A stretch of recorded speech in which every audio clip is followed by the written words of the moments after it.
Mr. President, my very distinguished colleagues, and Senator Matthew Urhoghide, I represent a group of Edo South Central District.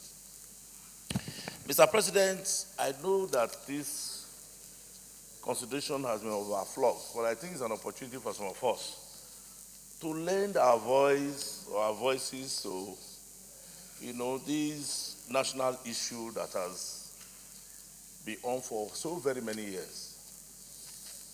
Mr. President, each time, we stand up to address, national issues like this one that has been in Malays for a very long time, the issue of subsidy.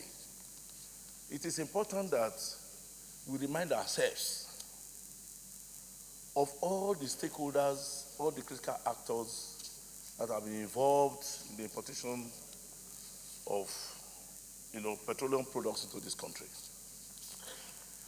In fact, all the submissions I've had, nobody to has, maybe placed part of the blame on the corridor of the National Assembly.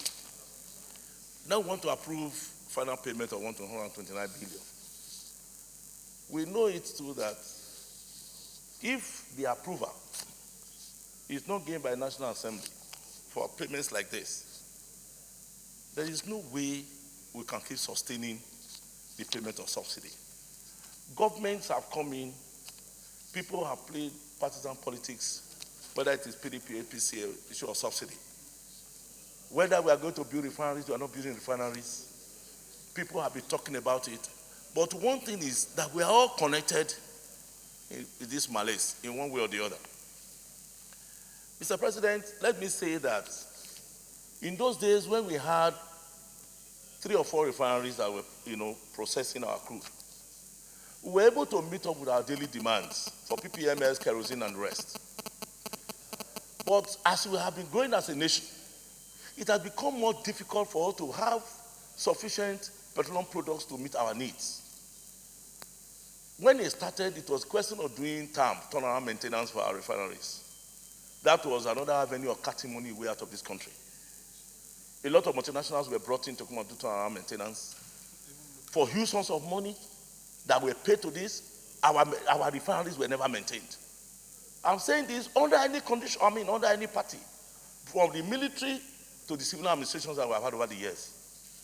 And with all of a sudden, about 2-3 years ago, in the twilight of the government of President Jonathan, the whole country was woken up to these huge, humongous figures that people were branding as payments as subsidy.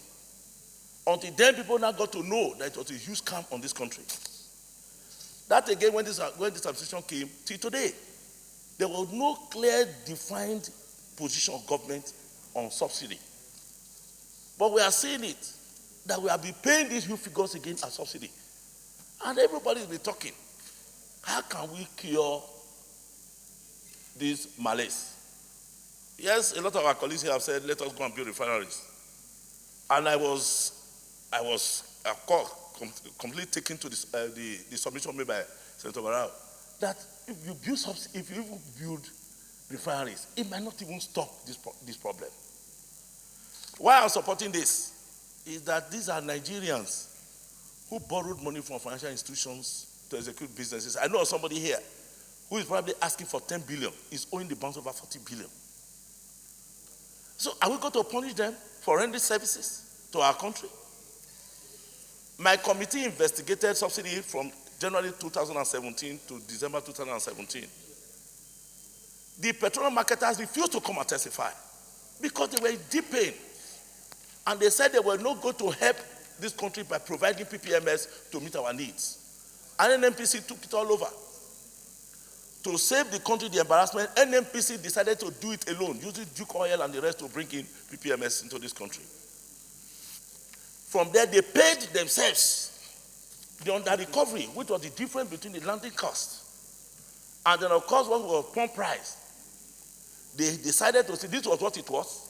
They determined it and they paid themselves. And if you remember, Mr. President, the Senate went into that investigation. And even this committee that was set up that the Senate leader headed was still part of it to determine what was actually spent on subsidy that period. So we have been going on and around. It has been a futile cycle.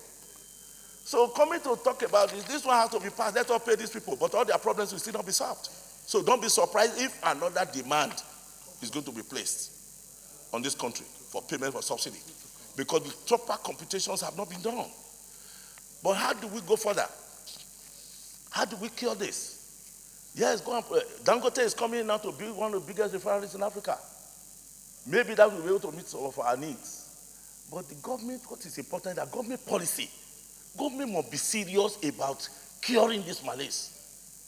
Whether it is KBG party or APC government, let them be serious. Let us look at this issue about importation. Whether these figures are trumped up figures, whether they are false figures or not, we have created the basis because we are a directionless country. A country that does not want to decide on policies that can cure our problems.